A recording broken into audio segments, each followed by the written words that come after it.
পশ্চিম বর্ধমান জেলায় প্রস্তাবিত মেডিকেল কলেজের নাম বিদ্রোহী কবি কাজী নজরুল ইসলামের নামে করার দাবি জানাল ইন্ডিয়ান মেডিকেল অ্যাসোসিয়েশন বা আইএমের আসানসোল শাখা। বুধবার ১ জুলাই জাতীয় চিকিৎসক দিবসে রাজ্যের মুখ্যমন্ত্রী শুভেন্দু অধিকারী, স্বাস্থ্যমন্ত্রী ডা শারদত মুখোপাধ্যায়, পুর ও নগরোন্নয়ন অগ্নিমিত্রা পাল এবং জনস্বাস্থ্য কারিগরি ও পূর্ত দপ্তরের মন্ত্রী ডা অজয় পোদ্দারের কাছে একটি স্মারকলিপি পাঠায় আইএমএ আসানসোল শাখা। বুধবার আসানসোলের সেন্ট্রাল রোড বা বিবেকানন্দ সরণিতে আইএমএ ভবনে ডক্টরস ডে উপলক্ষে সারাদিনব্যাপী অনুষ্ঠানের আয়োজন করা হয়েছিল। সন্ধ্যায় মূল অনুষ্ঠানে উপস্থিত ছিলেন রাজ্যের পুর ও নগরোন্নয়ন মন্ত্রী অগ্নিমিত্রা পাল। তিনি প্রয়াত ডা বিধানচন্দ্র রায়ের ছবিতে পুষ্পার্ঘ্য অর্পণ করেন। পরে তিনি প্রদীপ জ্বালিয়ে অনুষ্ঠানের সূচনা করেন। তিনি শহরের বর্ষিয়ান চিকিৎসক ডা অশোক রায়, আইএমএ আসানসোল শাখার চিফ পেট্রন ডা পিসি মাঝি, সভাপতি ডা রবিকান্ত ঝা, নির্বাচিত সভাপতি ডা রুহুল আমিন, সম্পাদক ডা সত্রাজিৎ রায় এবং কোষাধ্যক্ষ ডা সিদ্ধার্থ বন্দ্যোপাধ্যায় সহ অন্যান্যরা।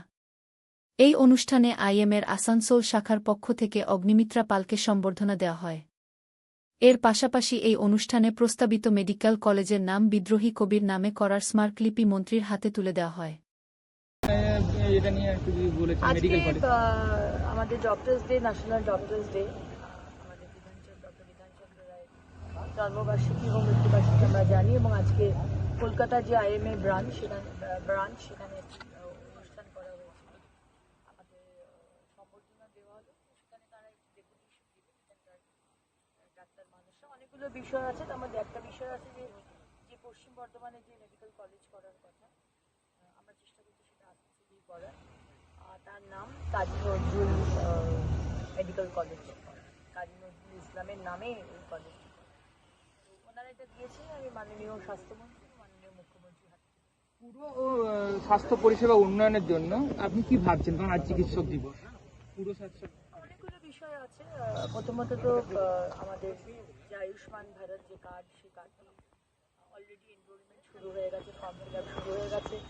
এই জুলাই মাসের শেষে কার্ডও সবাই পেয়ে যাবে। তো সেই আমাদের স্বাস্থ্য পরিষেবাটা প্রত্যেকটা পণ্ডিত দীনদয়াল উপাধ্যায়জি যেটা বলেছিলেন যে সমাজের অন্তিম শ্রেণীর যে মানুষ তার কাছেই যেন সুবিধে পৌঁছে, এবং সেটাই মাননীয় প্রধানমন্ত্রী সবসময় করার চেষ্টা করেছেন।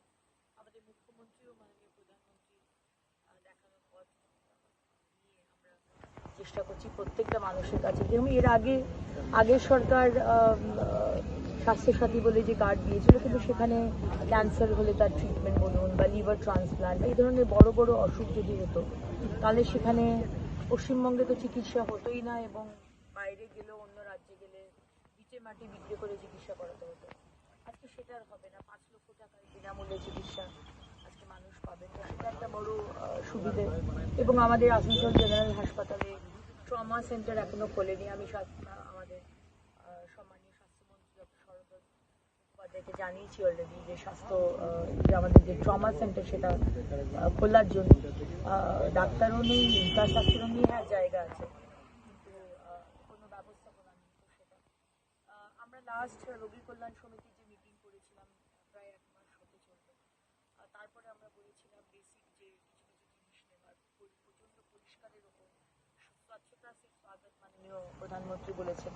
তো সেখানে আমরা বলেছিলাম স্বচ্ছতা নিতে, যে তারপর থেকে এমনভাবে স্বচ্ছতাকে ডাক্তাররা এবং যারা রয়েছেন এখানে, স্পেশালি আমি ভাস্করবাবুর নাম নেব, কারণ ভাস্করবাবুর কাছে আমি রেগুলার বেসিসে মনিটরিং করি। উনি আমার ছবি পাঠান, আমি তারপর থেকে যেতে পারিনি, কিন্তু ছবি দেখে মনে হয় যে কোনো বেসরকারি হাসপাতালের যে পরিচ্ছন্নতা আছে, কিন্তু আসানসোল জেলা হাসপাতালে সেই পরিচ্ছন্নতা হয়েছে। পিছনে যে মাঠ ছিল নোংরা জঞ্জাল, সেখানে আমরা বেঞ্চ বসিয়েছি, বসাচ্ছি আরও। যে আমাদের স্যানিটারি ওয়েস্ট সেগুলো রেগুলার বেসিসে ক্লিয়ার করা, ডাক্তাররা এবং যারা স্টাফ তারা সময় মতো তারা আসবে, সেই অ্যাটেন্ডেন্সের উপর জোর দেওয়া, এই অনেকগুলো বিষয় আমরা দিচ্ছি। পুরো দপ্তরে চিকিৎসকের কিছু ঘাটতি রয়েছে, নতুন চিকিৎসক নিয়োগের কথাও কি ভাবনা চিন্তার মধ্যে রয়েছে? আমরা বিষয়গুলো দেখছি, কারণ এখন সবে তো 50 দিন মতো হয়েছে আমাদের সরকারে। যেখানে ভ্যাকেন্সি বা রিক্রুটমেন্ট দরকার সেটা মাননীয় মুখ্যমন্ত্রী পার্সোনালি দেখছেন। মানুষের কোনো অসুবিধা হবে না, সেটাই আমাদের কাছে ফার্স্ট প্রায়োরিটি।